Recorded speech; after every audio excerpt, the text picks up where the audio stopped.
Eskom executives today gave an update on the country's energy outlook, and our reporter Heidi Giokos attended that and joins us now.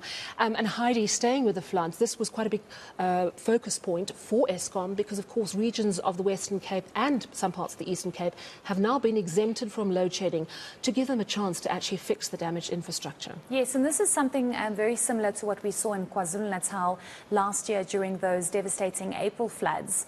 Eskom decided to exempt areas, and I think actually most parts of the province, to allow them to actually deal with the devastation and with the infrastructure that was damaged. So the same thing is happening now for the Western Cape, parts of the Western Cape and the Eastern Cape that have been affected by the storm.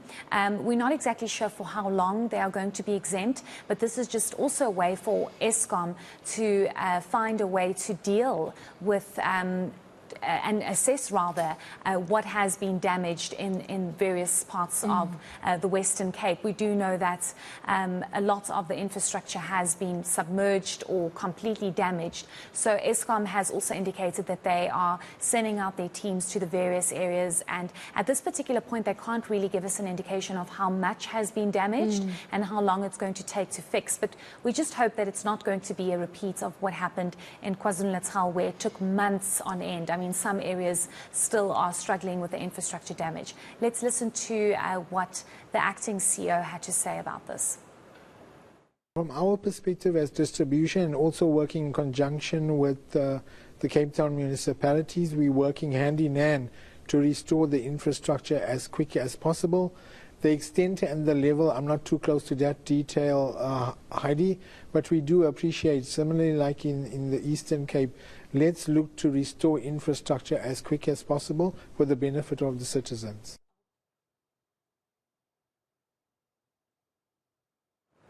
Yeah, and you know, Heidi, I was talking to Kevin Brunt, our reporter, a little earlier, and he was telling me that early estimates are that 22,000 Eskom customers in the Western Cape are currently without power. That suggests the level of damage to Eskom's infrastructure because of the storm. But of course, it's a developing story, and the picture emerging is pretty bad at this point. I wonder, given that they're going to be exempted from load shedding, if that's going to impact you and me. I mean, to be selfish just for a moment, but we will have to pick up the slack. And I know that you got a sense of the summer plan. Did that issue come into it at all? No, not really, Sally. It seems as though the summer outlook appears to be stages 1 to 4. Okay. They don't expect us to move beyond stage 4. But this is Eskom, and they will say something now, and in the next hour that will dramatically change, not slightly change, it will dramatically change from stage 1 to stage 6 load shedding. Interestingly, this year alone, we've had 39 days of stage 6 load shedding. 39 days, which is, it's very significant given how many hours of the day we are without electricity when we move to stage 6.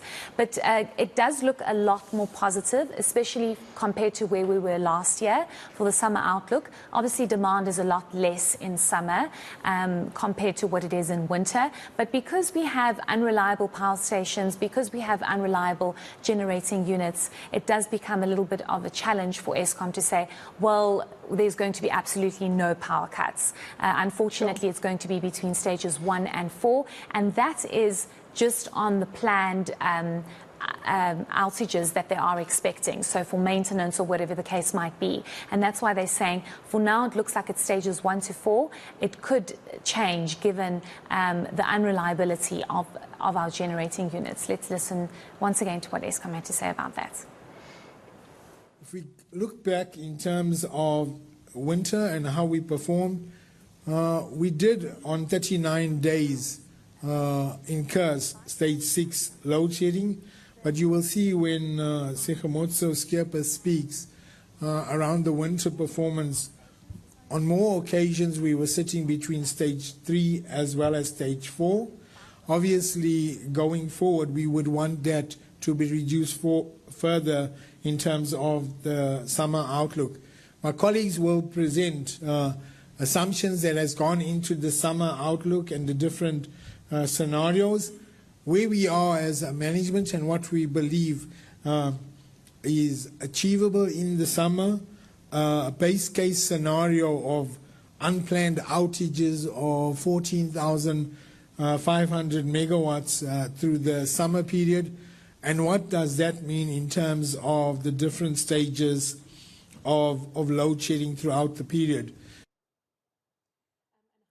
Kevin has actually just sent me, I think it's the latest press release regarding the power outages. I mentioned 22,000 Eskom customers confirmed, and they're continuing to repair damage to critical infrastructure in the Overberg and Overstrand regions, multiple faults causing supply interruptions on high voltage networks as well as medium voltage level. A number of towns still heavily impacted.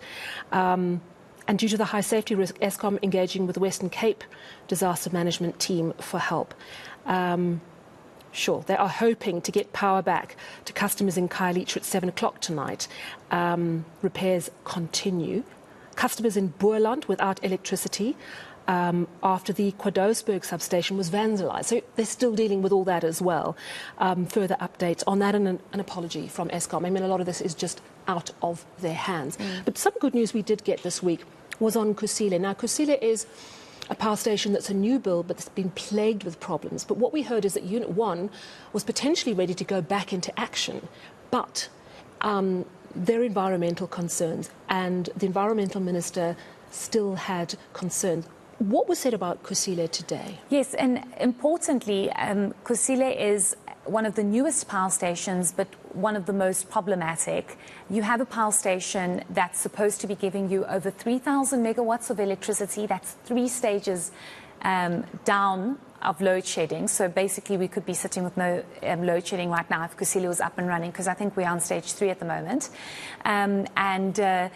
It seems as though it's the most problematic. It's almost become a white elephant, but it's going to be up and running soon. However, there are environmental concerns, Sally, because what happened last year was that the flue duct was severely damaged, and they've now had to find a way to bypass that flue duct to get the generating units up and running, and that is to actually get the flue duct working. It's going to take about 2 years for them to repair the actual flue duct, and that's why they've had to do a bypass system, which is temporary stacks. That's going to cost, I think, over about 250 billion rand, which is going to be problematic. I actually think it's 250 million rand.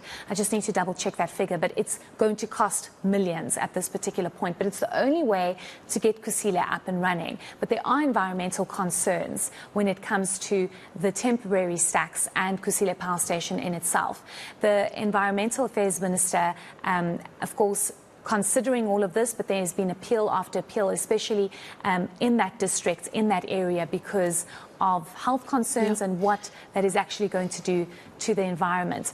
But Eskom has considered the additional megawatts that are going to come up from Kusile Power Station when Unit 1, 2, 3 are going to be up and running, and that has been factored into our summer outlook. So let's listen to what Eskom had to say about that.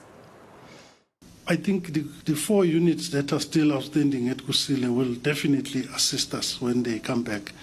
But like I said, it's a balancing act, because when they come in, we need to take some of the plant as part of, because one thing that we have agreed that we will not do, we will not compromise on doing the maintenance that is required for it, because that will give us just a short-term gain. So we will continue to do that, but these Kusile units are critical for balancing as we move forward.